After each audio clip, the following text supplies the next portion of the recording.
Programang ito ay rated SPG. Striktong patnubay at gabay ng magulang ang kailangan. Maaaring may masiselang tema, lengguwahe, karahasan, sexual, horror o droga na hindi angkop sa mga bata.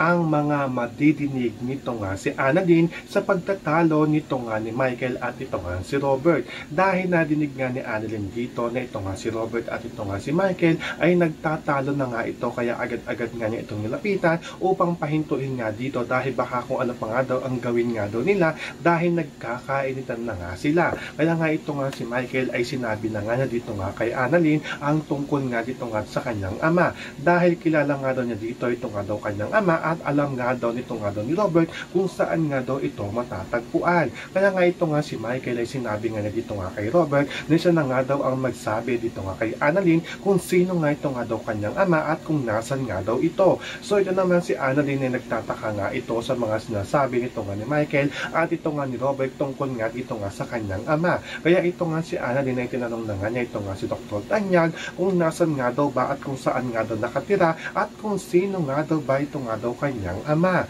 So pakakaabangan nga natin dito kung sasabihin na nga ba o ipagtatapat na nga ba nito nga ni Dr. Tanyag dito nga kay Annalyn na siya nga ito nga hinahanap na ama nito nga si Annalyn. Yan ang ating mapakakatutukan at pakakaabangan dito nga lang sa Abot Kamay na Pangarap.